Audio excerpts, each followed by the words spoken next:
Hi there, this is Fixed It. This is one of those gadgets for finding cables in the wall, but unfortunately the battery that was in it, as you can see, has rotted away, therefore damaged this cable. I tried to repair it by putting some solder in there, but it's beyond repair.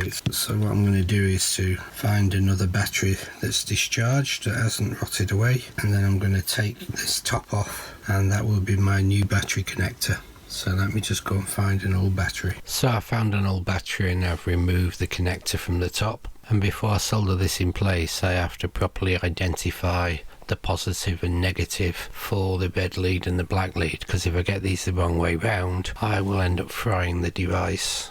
So this here is the positive, so the red wire here, which I'll strip back in a second, is going to go on the back of there, and the black wire on that one, and then I'll put some plastic on the back in order to make sure that it can't short out inside. Although the back of this battery terminal appears clean and shiny, if you try to solder to it, the solder won't stick and you'll have to apply more heat, which will melt the plastic around the terminal and destroy it. So what you have to do is to take a fine flat screwdriver and just go all the way around it and scratch it so it's got a rough surface so that the solder can stick to it, because you want it to do it quickly. If you take too long, of course, it'll just melt the plastic that's holding these in place and destroy the possibility of using it. So make sure you scratch it up like that before you solder to it. As you can see, I've put a blob of solder on each one. You just need enough to solder the wire to. Don't try and put too much on, otherwise you'll completely melt the plastic. In order to strip these delicate wires, I'm using these automatic grip and strip wire strippers. They strip from 1mm up to 3.2. The way they work is you have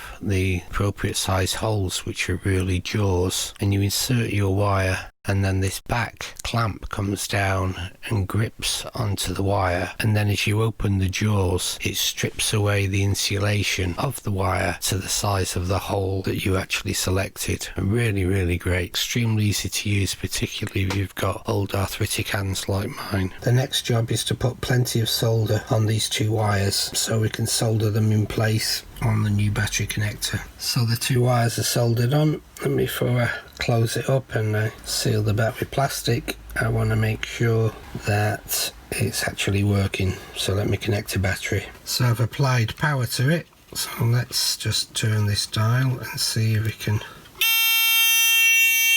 get it to detect some metal. Perfect.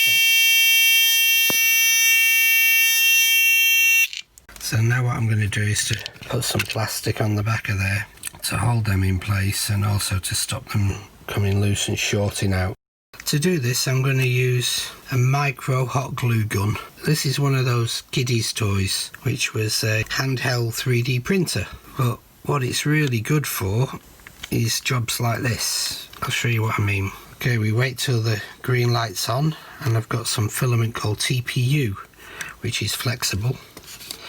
And now I'll set the speed on this for not too quick and press the button.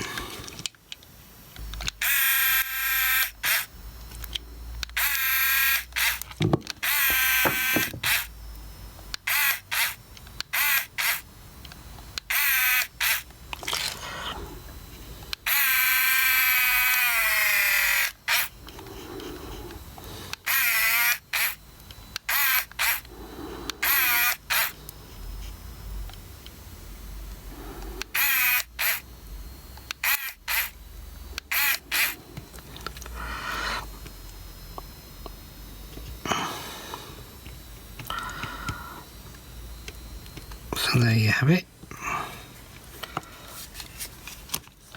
and then I wet my finger, just press it down, and it all seals in place.